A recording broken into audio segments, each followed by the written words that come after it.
Nós vamos cantar agora, relembrar de um hino bastante conhecido que nós cantávamos há um tempo atrás, que é o hino Brilha Jesus.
Nesse momento, eu gostaria de convidar a você a se levantar. Nós vamos cantar o hino Restaura.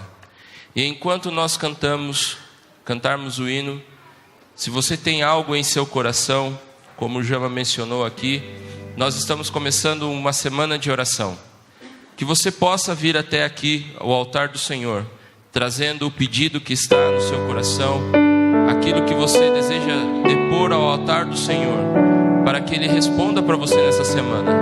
Que você possa vir até aqui à frente, e ao final do hino, você receberá uma oração especial. Fiquemos em pé.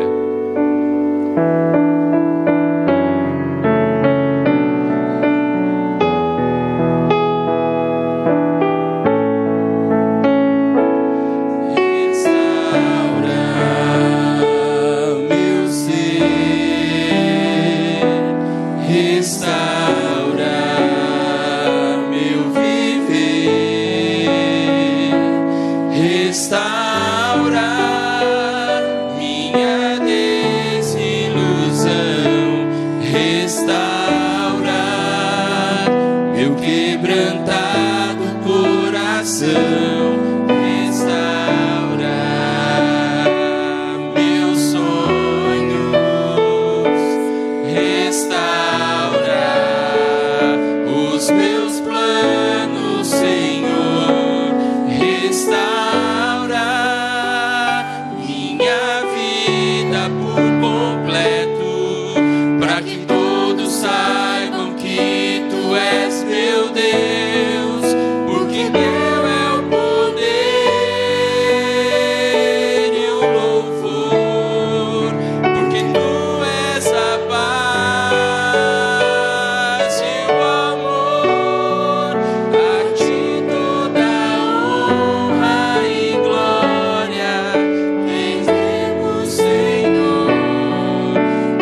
Amém.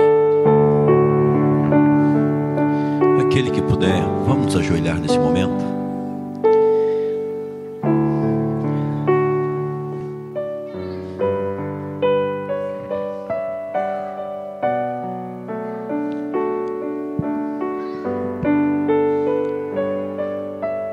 Senhor, nosso Deus e Pai querido, o Senhor que está aqui conosco aceitou a nossa adoração esta manhã, ouviu a nossa oração cantada neste lugar. Como pastor desta igreja, sei que há corações quebrantados, machucados pelo pecado, por escolhas erradas, por enfermidades, por problemas os mais diversos. Mas assim como cantamos, adultos e crianças, cantavam as crianças cantando com tanta paixão, os adultos também cantando em forma de oração, eu lhe peço, pelo sangue do Senhor Jesus Cristo, restaura cada um conforme a sua misericórdia, restaura a mente, restaura o coração, restaura a vida, restaura os relacionamentos. Faça aquilo que nós não podemos fazer por nós mesmos. E se há alguma coisa, Pai, que podemos fazer para restaurar, move em nós com Teu Espírito, para que tenhamos a atitude de fazer diferente. Nós Te louvamos, Pai, por isso. Te louvamos por esta semana que está começando, uma semana de oração, uma semana espiritual. E eu lhe suplico que o Teu Divino Espírito Santo se derrame de forma abundante na vida do pastor Geraldo, que ele, usado pelo Espírito Santo, ele possa conduzir a Tua palavra, possa ser usado de modo poderoso para tocar o coração da gente. E cada pessoa que estará participando na adoração desta semana, que estará orando, se envolvendo com louvor, que possa ser instrumento de bênção pela ação do Espírito, e os planos que o Senhor tem para a Tua igreja esta semana se cumpram ele conforme a Tua santa e bendita vontade. Lhe peço que abençoe a Elisama, a Lara, a Alícia, o William, a família do pastor Geraldo. Cerque esta família com os Teus santos anjos, de modo mais poderosamente esta semana. Ajude, Pai. Mas também, Pai querido, nós temos outras pessoas que estão aqui conosco. Temos a Raquel, que completou mais um ano de vida, e nós Te louvamos pela vida dela. Te pedimos que o Senhor restaure a mente, o coração dela, o amor dela, os relacionamentos dela. Que o Senhor opere maravilhas na vida da Raquel, para que ela possa cada vez mais glorificar o Seu nome em todas as áreas da sua vida. E Pai de amor, Pai de bondade, olhe para a gente. Será uma semana de desafios, será uma semana de transformação, será uma semana de ação do Espírito. Que o Senhor não cesse, mesmo que a gente desista, que o Senhor continue não desistindo da gente, que o Senhor continue impressionando o coração de cada filho do Senhor que está aqui reunido. E eu lhe peço, Senhor, que há outras pessoas que estão fora, que não estão aqui com a gente, mas que chegarão esta semana, que o Teu Espírito Santo sopre, impulsionando para que elas venham, e que o Teu Espírito sopre por nosso intermédio, para que possamos ser instrumento para trazer outras pessoas, e de caricaturas de Deus, nós possamos todos juntos sermos ao final dessa semana mais santos e mais semelhantes ao Senhor Jesus Cristo. Fica conosco, derrame a Tua bênção, continue derramando o Seu poder sobre o Teu povo. Esta manhã nós Te oramos em nome de Jesus. Amém.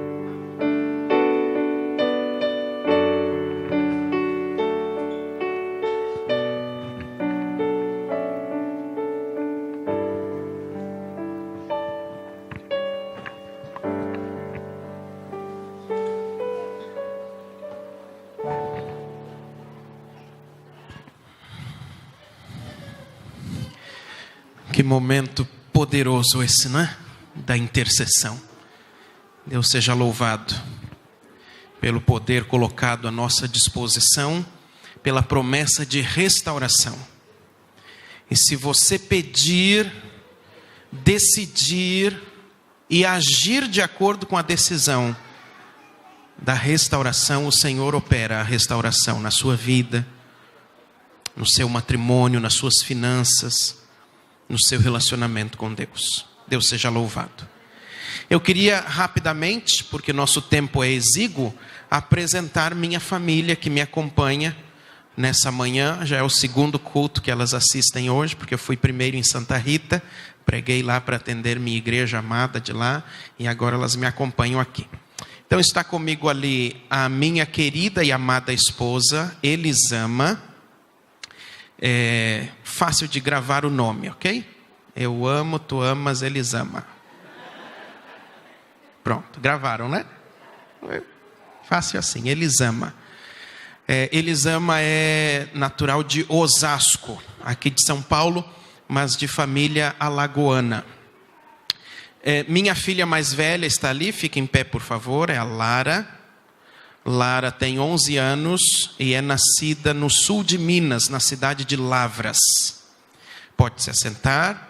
Depois minha segunda filha, a Alícia, fica em pé por favor. Isso, a Alícia é nascida em Brasília, no Distrito Federal, mas é uma menina honesta, ok? Quando se faz menção a esses lugares, a gente tem que fazer essas observações. E o pequeno William está no colo da mamãe, completando hoje 3 meses. Eu peço que não leve em conta o fato de ele estar sem calças, ok? Dentro da igreja, porque ele é um menino muito calorento e ele é um legítimo pé vermelho, nascido nas terras de Tatuí, ok? Nós somos do clube dos pais de 3.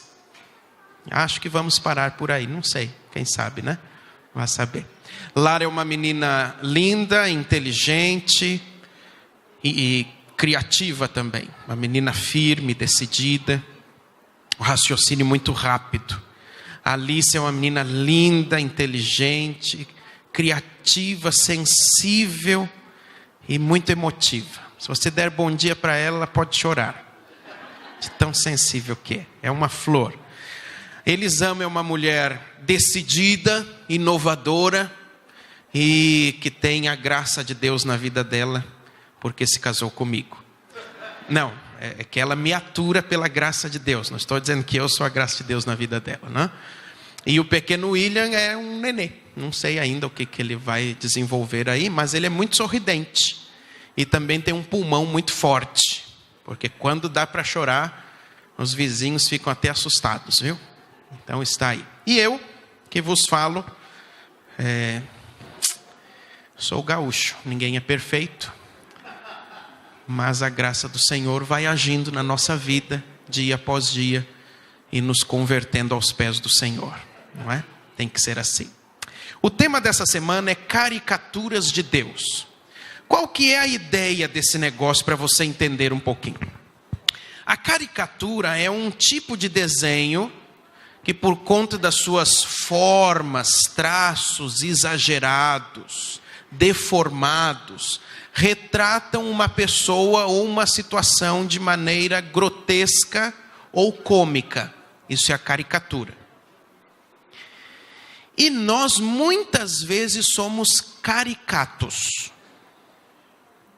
Porque nós, na nossa vida espiritual, muitas vezes nos lançamos na adoração de caricaturas, não do Deus verdadeiro. Isso vai nos tornando caricatos. E eu digo caricatos porque os atributos e as qualidades do caráter divino que deveriam ser reproduzidos em nós, se nós não o estamos adorando de fato, não existem. Não se reproduzem na nossa vida. E aí nós não somos o ideal que Deus planejou para nós. Somos caricaturas. Por outro lado, nós criamos caricaturas de Deus, porque sem muitas vezes o relacionamento necessário com Ele, nós criamos deuses com D minúsculo, a nossa imagem e semelhança. E se nós não estamos adorando Deus verdadeiro e nos tornamos caricaturas, quando criamos um Deus à nossa imagem e semelhança, nós criamos uma caricatura. uma expressão distorcida, com traços exagerados ou traços inexistentes do verdadeiro Deus. E qual que é o grande problema disso? É que há muitas pessoas que querem crer em Deus, mas elas são apresentadas a uma caricatura. E aí isso desilude e desanima na fé. Eu quero crer em Deus, mas... como eu gostaria de crer em Deus, mas... E elas são apresentadas dia após dia a caricaturas de Deus. E nessa semana nós vamos analisar 4 tipos de caricaturas de Deus e um mandamento bíblico sobre o que nós devemos ser. Então amanhã o tema será o Deus, com D minúsculo, ok? O Deus estraga prazeres. Há pessoas que querem crer, mas são apresentadas a essa caricatura de Deus. Um Deus com tantas regrinhas minuciosas que a pessoa desanima e vai embora. Na segunda-feira, o Deus Red Bull, aquele que te dá asas. Se esse Deus não me der asas, então ou eu não creio ou ele não existe.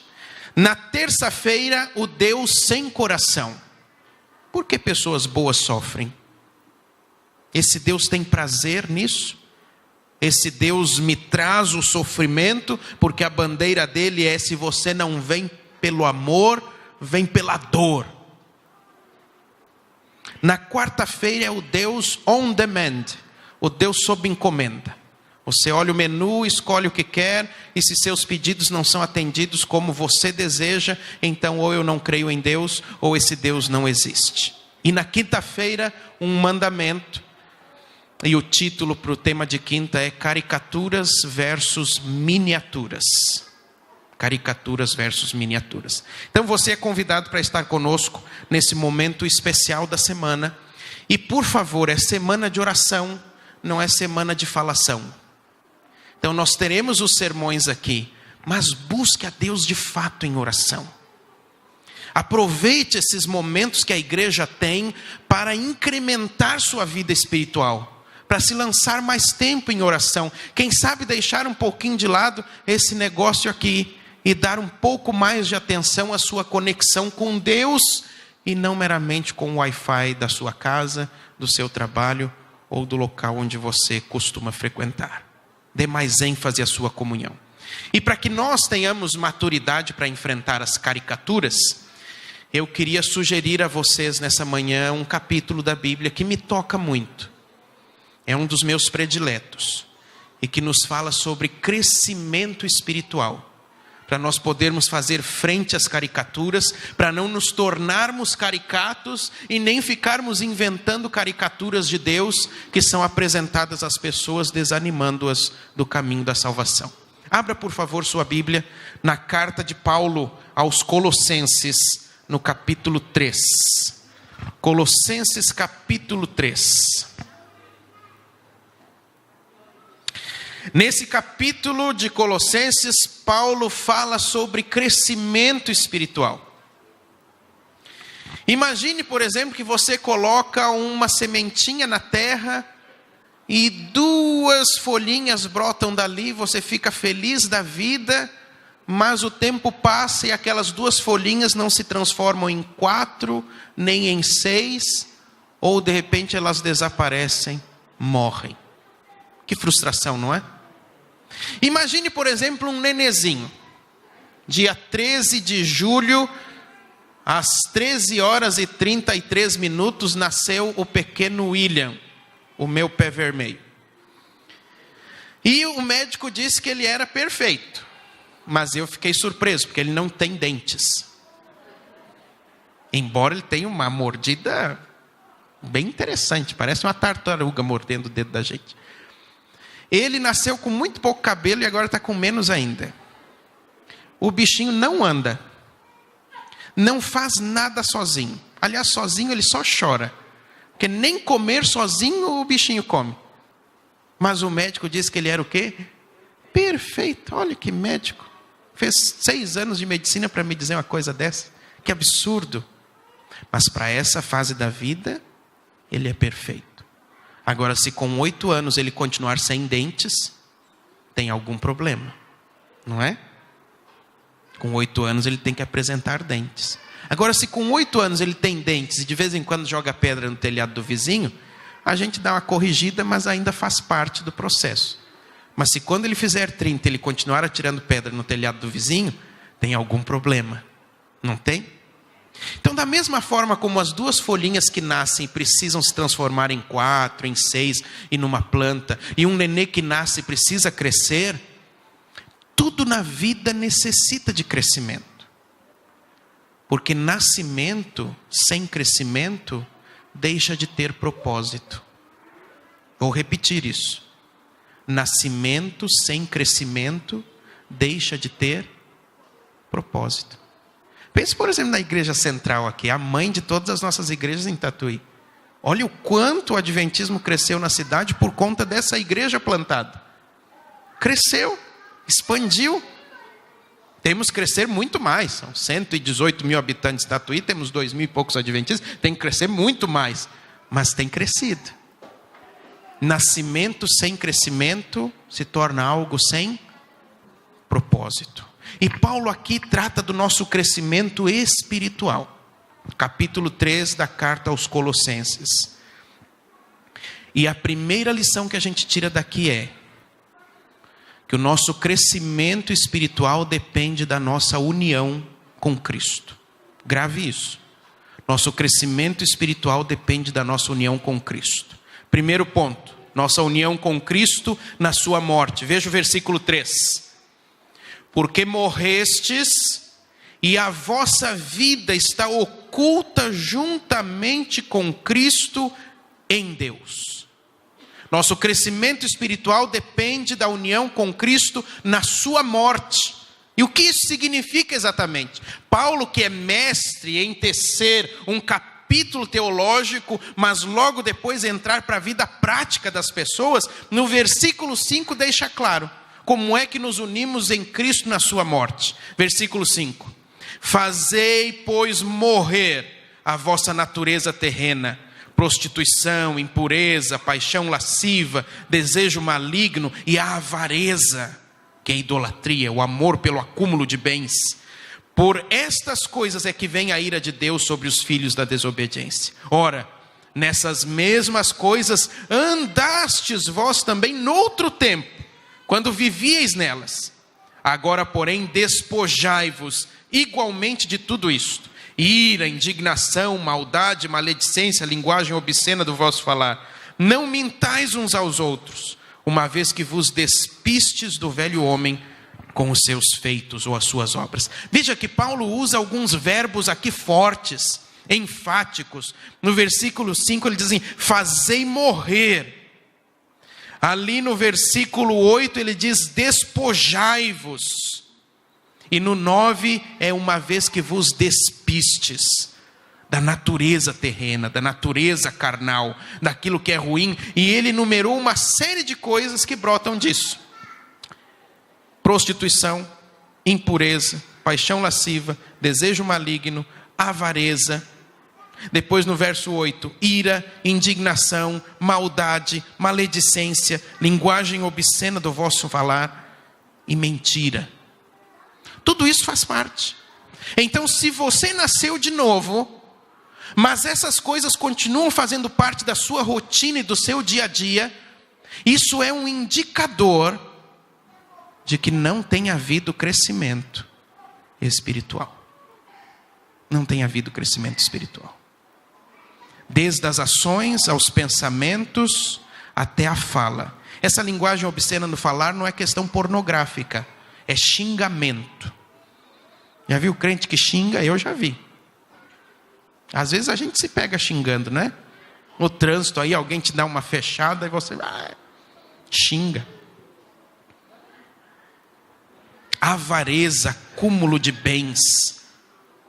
Às vezes focamos tanto no nosso próprio conforto nessa terra, que esquecemos da promessa que há para o futuro.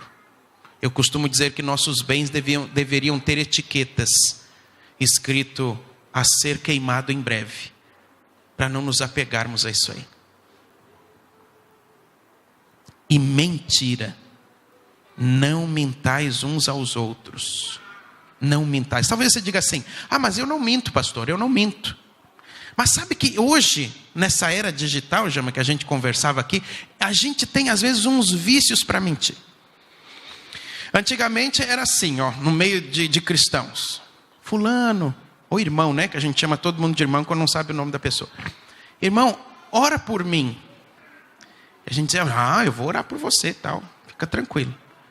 Aí passou a semana, você esqueceu do infeliz que pediu oração. E quando no sábado você vê a pessoa se aproximando, já te dá aquele... vai perguntar se eu orei. Já te aconteceu isso, né? Vai perguntar se eu orei. Eu não orei. Aí você tem 2 opções. 3. Ou você fala a verdade: esqueci, não orei por você. E a pessoa nunca mais vai te pedir oração. 2. Ou você mente: ah, você orou por mim? Eu orei. Pensei, né? Orei. Ou então você faz aquela oração relâmpago na hora, né? Antes da pessoa estar se aproximando, Senhor abençoe, amém. Orou por mim? Eu orei, estava até agora orando por você.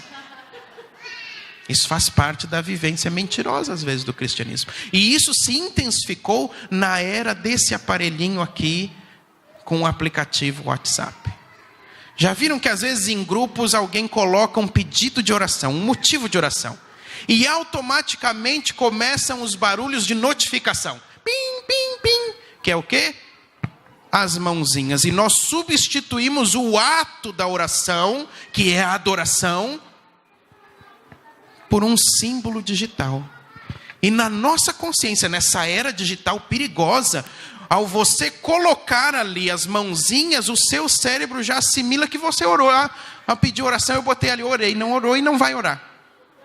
Então tome cuidado com isso, porque às vezes nós achamos que não mentir aos outros é só eu não contar uma mentira cabeluda. Mas nas nossas ações do dia a dia, muitas vezes nós entramos nessa questão da nossa natureza terrena, carnal, que deve morrer. Nós devemos fazer morrer. Veja que quem mata a natureza carnal é Deus. Mas nós fazemos morrer nos colocando no ambiente onde Deus atua. Esse é o ponto. Porque se eu listar os meus pecados e começar a tentar vencê-los, quando eu vencer o 4, eu já comecei de novo no 1º e no 2º. Eu não tenho força. Então a minha luta diária não é para vencer o meu pecado e me colocar na comunhão com Deus. E é Ele quem vence por mim. Fazer morrer a vossa natureza terrena. O meu crescimento espiritual começa com minha união com Cristo na sua morte. Fazer morrer o que não presta. Fazer morrer o que não presta. Mas o meu crescimento espiritual, ele depende da minha união com Cristo na sua ressurreição. Não só na morte. Veja que aqui no capítulo 3, no verso 1, Paulo escreveu assim: portanto, se fostes ressuscitados juntamente com Cristo. Ressuscitados juntamente com Cristo. Aí faça o quê? A coisa prática. Busquem as coisas lá do alto, onde Cristo vive, assentado à direita de Deus. Pensai nas coisas lá do alto, não nas que são aqui da terra. Não nas que são aqui da terra. É aquele velho hino dos cultos JA. Não é tão velho não, né? Mas para mim já é. Com os pés na terra e os olhos no céu. Eu tenho que pensar nas coisas do alto, buscar as coisas do alto, enquanto eu continuo com os pés nessa terra e tenho que andar aqui. Mas eu não posso andar com os pés aqui e com os pensamentos unicamente focados aqui. E eu vou lhe ser muito sincero, nessa época complicada, delicada, difícil de eleição da nossa pseudo-democracia, nós temos focado em muitos pensamentos aqui nessa terra. Em muito. E o que a gente tem visto nas redes sociais é uma batalha ideológica, idolátrica, por ideologias apaixonantes, que tem levado cristãos a romperem seus laços de irmandade com outros por conta de diferenças partidárias. E sabe qual é o grande caos disso? É que a gente fragiliza a família, rompe amizades, e depois, os possíveis eleitos fazem suas coligações, seus conchavos, saem abraçados em fotos e nem sabem que você existe. Então não defenda apaixonadamente esse povo aí. Faça seu voto, tome sua decisão conforme seus pressupostos bíblicos, filosóficos, políticos, mas não idolatre candidato, porque candidatos são caricaturas. E quando você os idolatra, você se torna caricato, como eles o são. Buscai as coisas lá do alto. E aí, Paulo vai trabalhar esse tema do versículo 12 até o 17. Acompanhe comigo. Como é que eu faço para ser ressuscitado com Cristo? Eu estou unido na morte dele, eu faço morrer tudo que não presta. Pela minha força, não. Me colocando no lugar da transformação, na presença de Deus. E agora nessa presença de Deus, Ele vai modificando o meu viver de dentro para fora. Verso 12. Revesti-vos, pois, como eleitos de Deus, santos e amados, de ternos afetos de misericórdia, de bondade, de humildade, de mansidão, de longanimidade. Qual é outro texto de Paulo que lembra essas expressões aqui?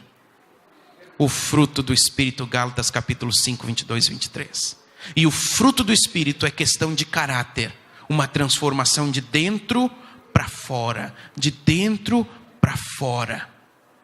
É Deus quem faz isso na gente. O verso 13, suportai-vos uns aos outros. E aqui não é suportar de aguentar. Eu vou lá na igreja, não vou com a cara daquele fulano lá, mas eu vou suportar, né? Porque a gente é tudo irmão, vai ter um céu só. Essa conversa mole, né? O suportar aqui é dar suporte. É muito mais do que aguentar. É você permitir que o outro suba em seus ombros para olhar mais distante, mais além. Dê suporte uns aos outros. Perdoem-se mutuamente uns aos outros, caso alguém tenha motivo de queixa contra o outro. Assim como o Senhor perdoou, assim também perdoem vocês. Esse é o padrão. Perdoar como o Senhor perdoou. E lembre do texto bíblico do Antigo Testamento que diz que Ele lança os nossos pecados onde? Nas profundezas do mar. E eu gosto de relembrar o saudoso pastor Henry Feyerabend. E quando pregava sobre esse tema do perdão, citava esse texto. Deus lança os nossos pecados nas profundezas do mar, e ele acrescentava assim: e coloca na beira da praia uma placa escrito: proibido pescar. Porque ninguém tem o direito de trazer à tona os pecados perdoados de alguém. Perdoem como o Senhor. Mas eu perdoo, mas não esqueço. Ok, tudo bem, perdoar não é esquecer. Perdoar é não ressentir.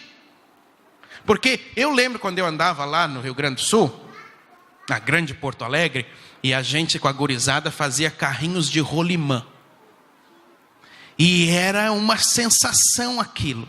A gente escolhia a ladeira mais íngreme de asfalto, subia naquele troço, às vezes com 2 guris em cima daquele negócio ali, e o freio daquela imundícia era só uma alavanca de pau assim, que a gente puxava e ia arrastando no asfalto. Os inteligentes faziam dos 2 lados, as pessoas como eu faziam de um lado só.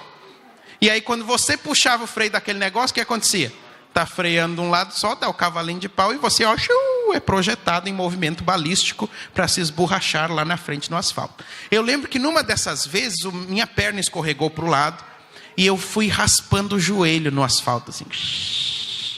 Quando chegou lá, estava no osso. E eu tenho hematofobia, horror a sangue. Na minha terra é frescura mesmo que chama, mas eu chamo aqui de hematofobia. Aí ralei o joelho, vi aquele negócio, fiquei tonto, pálido, igual um papel, tal, aquela sangueira. E foi daí, meu amor, que eu tirei o hábito ridículo de quando sangra enrolar papel higiênico. Um dia minha pequena ralou o joelho, eu fui, estanquei com papel higiênico. Imagina quando secou aquele... Acho que até hoje ela deve ter papel higiênico ainda dentro do joelho dela ali, faz parte. Mas aí aquele negócio foi criando casca. Até hoje eu tenho uma marca nesse joelho aqui. Que um dia um irmão me viu de bermuda e disse: olha, o meu pastor ora muito, tem o joelho, mas mal sabe ele. Só se eu fosse um pastor saci, porque o outro não tem a marca, eu fico orando num joelho só. Que ideia do irmão. Mas foi do carrinho de rolimã. Quando eu vejo essa marca no meu joelho, eu lembro do quê? daquele dia que eu estou contando para vocês. Mas eu não sinto a dor novamente. Isso é perdão. Você lembra, a cicatriz está ali. Mas você não ressente. O ressentimento é que é o impedimento, muitas vezes, para o perdão. Mas Paulo acrescenta mais algumas coisas aqui. Versículo 14. Acima de tudo isto, porém, esteja o amor. E ele define o amor como o vínculo da perfeição. Seja a paz de Cristo árbitro em vosso coração, a qual também fostes chamados em um só corpo, e sede agradecidos. Somos fracos em gratidão. E agora o verso 16 é extremamente importante. Habite ricamente em vós a palavra de Cristo. Se há um tempo, mais do que todos os outros, em que esse livro precisa ser entendido no seu contexto, é o tempo de hoje. Não ficar citando um verso isolado daqui e outro de lá, fora de contexto. Porque se você for usar textos bíblicos fora do contexto, a Bíblia diz qualquer coisa que você queira. A mensagem bíblica é uma só. A única porção da Bíblia que é máxima é provérbio. Esse você pode citar ali. Mas o resto precisa do contexto. Precisa do contexto. Habite ricamente em vós a palavra de Cristo. Instruí-vos, aconselhai-vos mutuamente em toda a sabedoria. Veja que é sempre a questão do uns aos outros, o mutuamente. Louvando a Deus com salmos, hinos, cânticos espirituais, com gratidão em vosso coração. E o 17. E tudo o que fizerdes, seja em palavra, seja em ação, fazei-o em nome do Senhor Jesus, dando por ele graças a Deus, Pai. Entenda, isso aqui não é você ir ali no Coop. O que eu vou comprar? Farinha, vou comprar milharina flocão ou milharina floco fino? Vou comprar milharina floco fino. Então eu compro essa milharina em nome de Jesus. O que eu vou usar esse sapato aqui? Então eu calço esse sapato em nome de...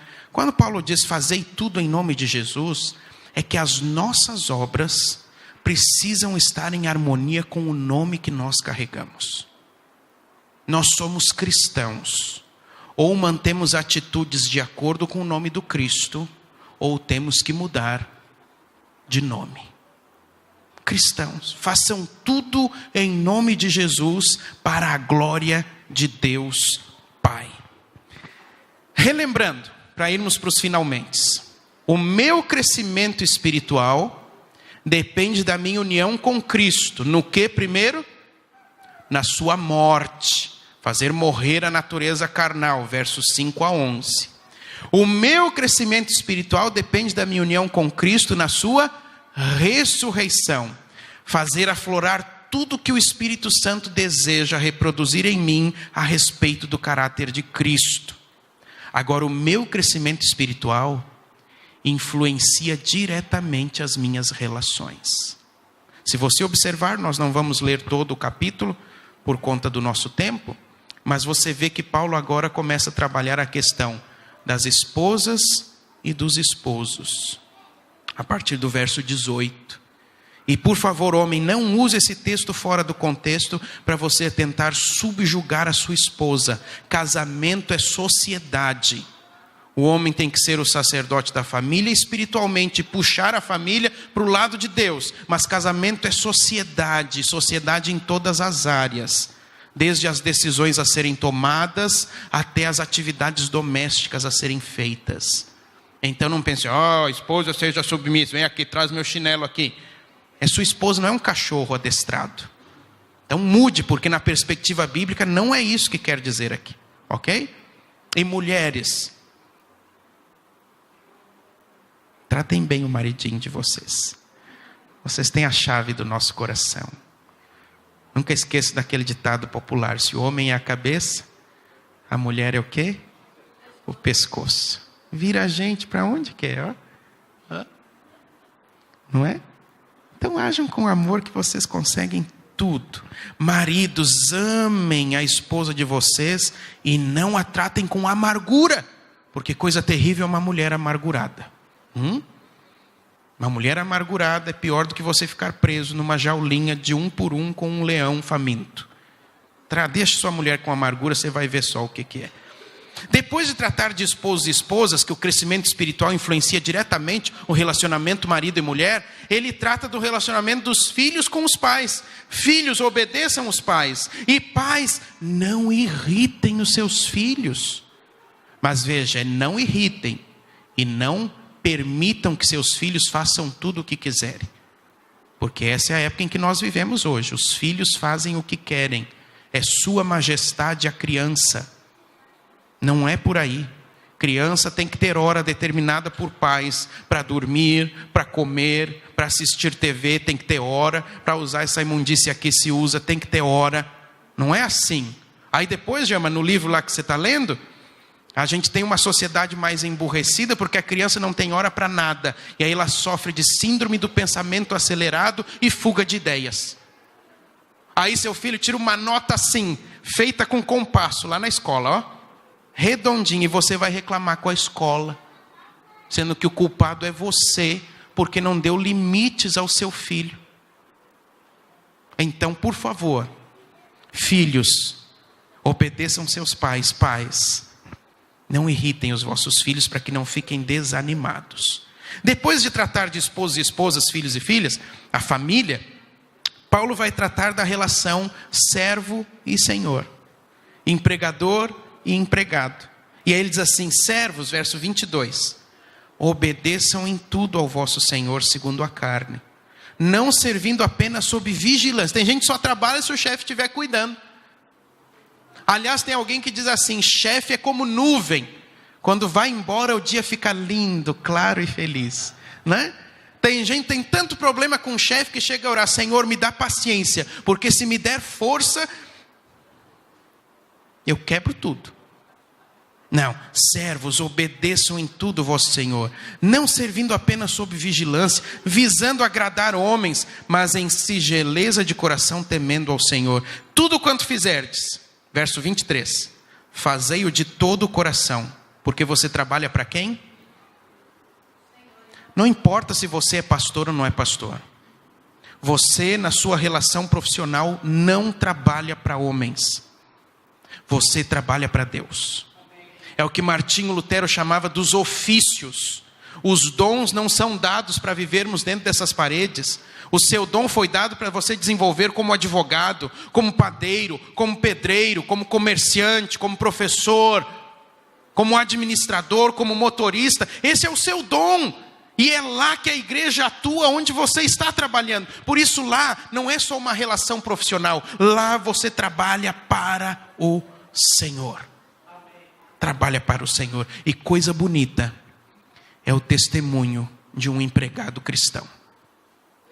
Fiel, íntegro e de confiança. Fiel, íntegro e de confiança. Cientes de que recebereis do Senhor a recompensa da herança. A Cristo Senhor é que estais servindo. Eu sei que há chefes difíceis. Eu já tive vários. Sempre trabalhei na obra. E já tive muitos chefes difíceis. Homens que às vezes eu tenho dúvida se estarão no céu. Mas como nós teremos surpresa, e a primeira é nós mesmos estarmos lá, então há graça para essas criaturas funestas, diabólicas, que às vezes se infiltram na obra do Senhor. Há graça para eles também. Mas eu não trabalho para homens, eu trabalho para Deus. E quando você pensa assim, você faz o melhor. Porque não é para agradar o fulano, não é para ser puxa-saco, é para servir ao Senhor. É para servir ao Senhor. Em seguida, Paulo vai trabalhar a questão dos senhores, no capítulo 4. Senhores, tratem os servos com justiça e com equidade, certos de que também vós tendes Senhor no céu. Você é chefe de alguém? Se você é chefe de alguém, deixa eu lhe dizer, você não é o topo da cadeia alimentar profissional, não.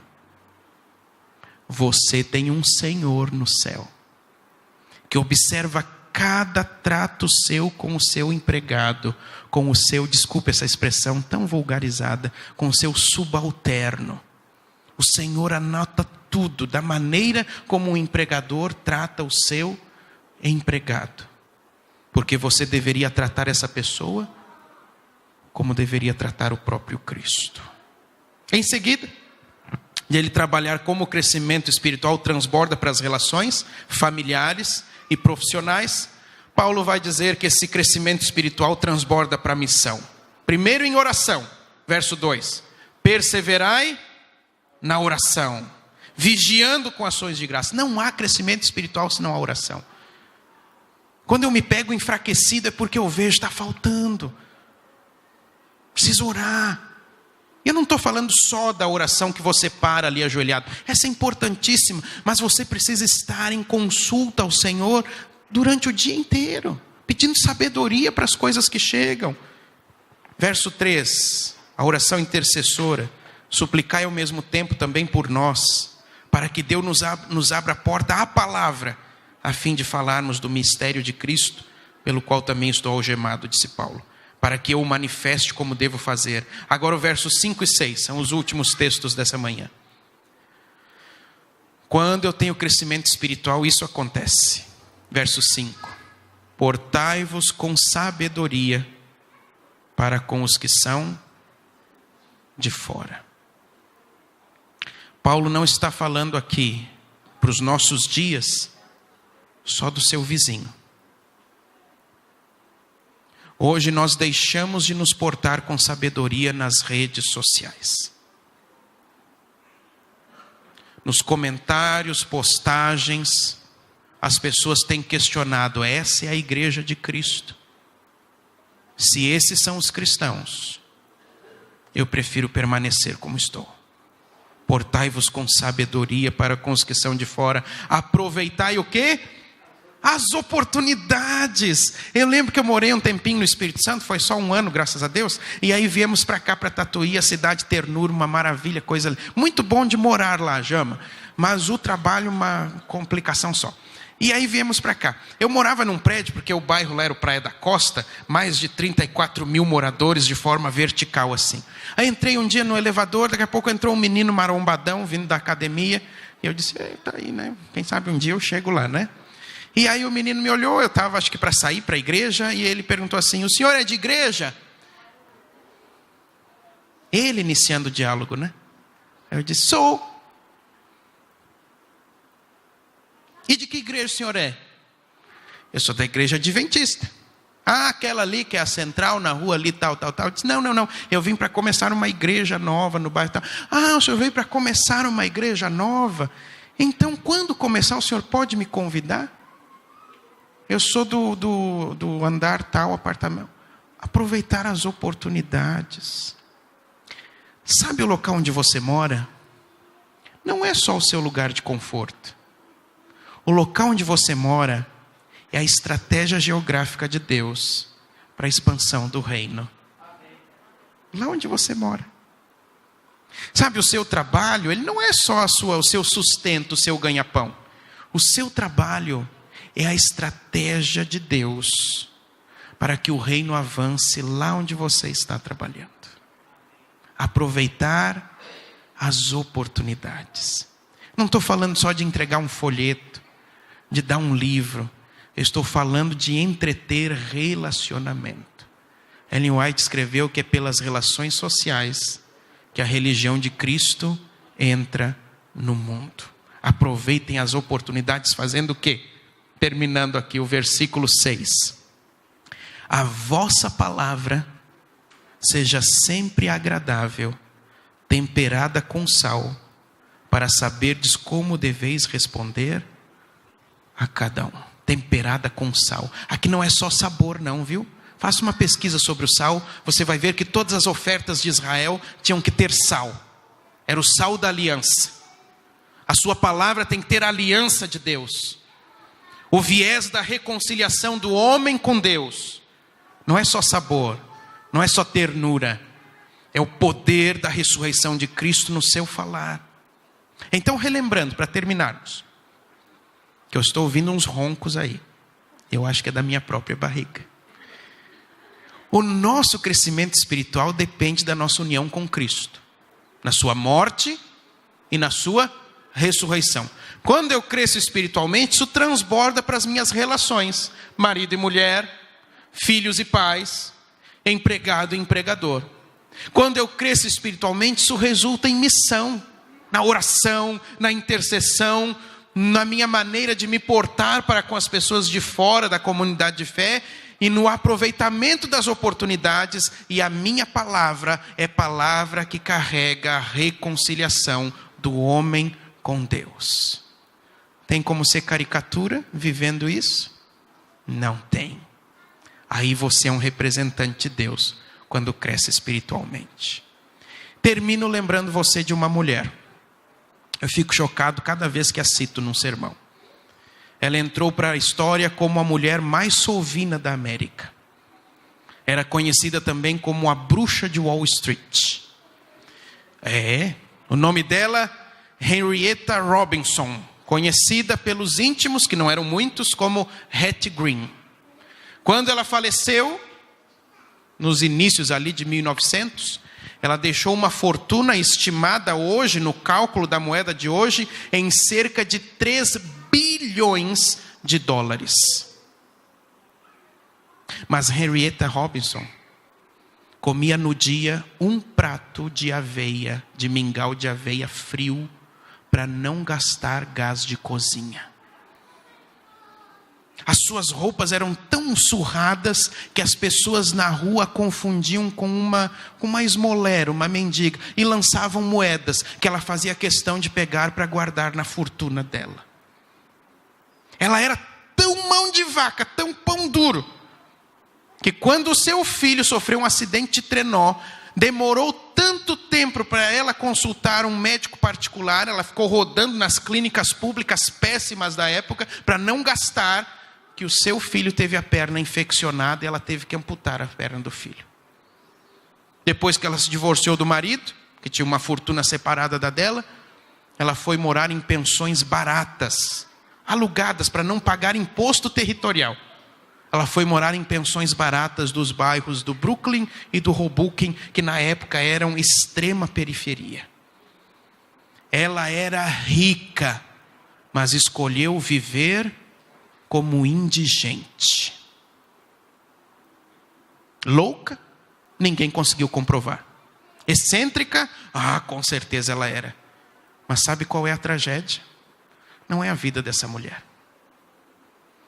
É que centenas ou milhares de cristãos que têm as riquezas de Deus à sua disposição decidem viver como indigentes espirituais. Deixam de crescer espiritualmente porque se contentam com as migalhas de um sermão. Se contentam com adorar a Deus um dia na semana, 3 horas durante um dia. E assim não há crescimento. E nascimento sem crescimento não tem propósito. Então, por favor, as riquezas de Deus estão à sua e à minha disposição. Não viva como indigente espiritual. Não apresente para as pessoas caricaturas de Deus. Mas viva o ideal de Deus para a sua vida. Temos uma música final? Temos? Então nós vamos ouvir essa canção. Em seguida oraremos, finalizando o nosso encontro dessa manhã.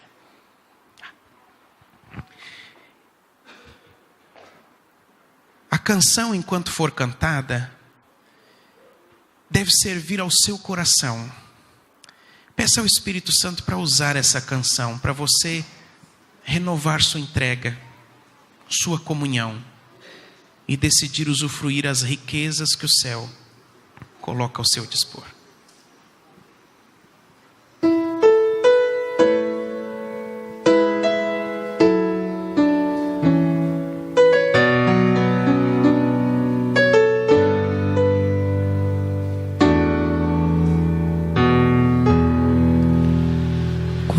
Jesus te chama e tu não vens, pra onde vais então?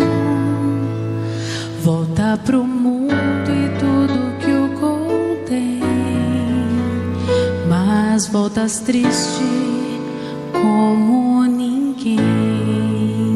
Pra que voltar pro frio gelado que destrói e abandonar os braços de amor do Pai? Por que insistir no que te faz tão mal, no que te rouba a paz? Vem pra Jesus, vem pra Jesus. Agora é o momento, não podes deixar pra depois.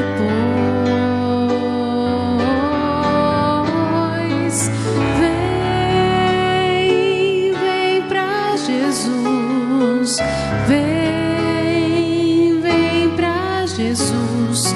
Agora é o momento, não podes deixar pra depois.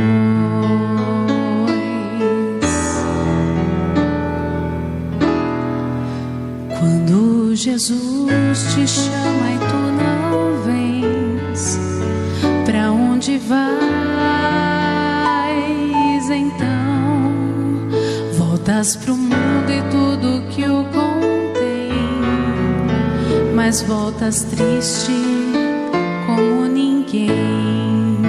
Junto de Cristo existe sempre um bom lugar, onde calor e abrigo podes encontrar, e onde a vida pode retomar sua força e seu vigor.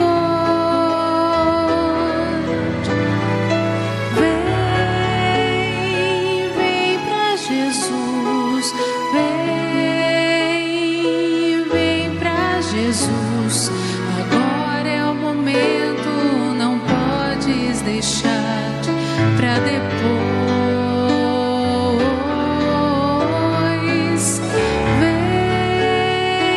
Vem pra Jesus, vem pra Jesus. Agora é o momento, não podes deixar pra depois.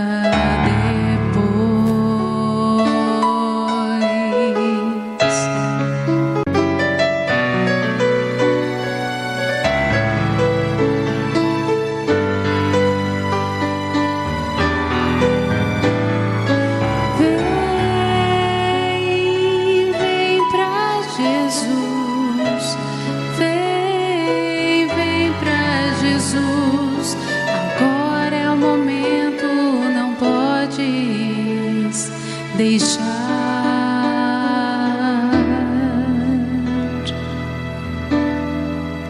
pra depois.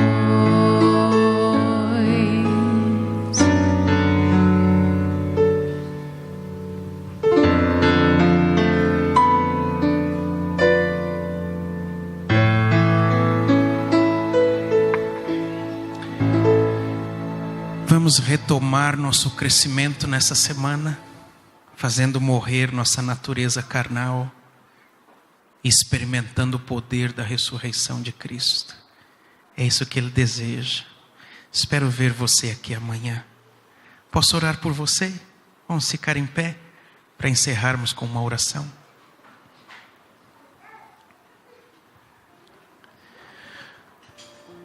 Nosso amado Deus, pedimos humildemente que a mensagem dessa manhã seja relembrada em nossa mente e coração pelo poder do Espírito Santo. E que o convite que o Senhor nos fez seja aceito pelo Teu poder e por Tua graça, para retomarmos nosso crescimento espiritual e sermos o ideal que o Senhor deseja para a nossa vida. Leva-nos daqui na companhia dos Teus anjos, com o coração preenchido pela Tua paz, e ajuda-nos a estarmos aqui na semana para aprendermos mais da Tua palavra. Oramos agradecidos e o fazemos em nome de Jesus. Amém.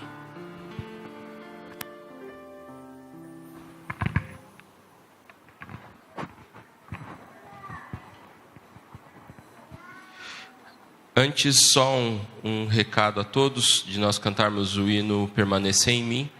Semana que vem, o pastor Edmar, ele pede que todos venham preparados para ficar um pouco mais o culto, porque nós precisamos ter uma comissão administrativa. Então venham preparados para a semana que vem nós ficarmos um pouquinho a mais para essa reunião administrativa. Permaneça em mim.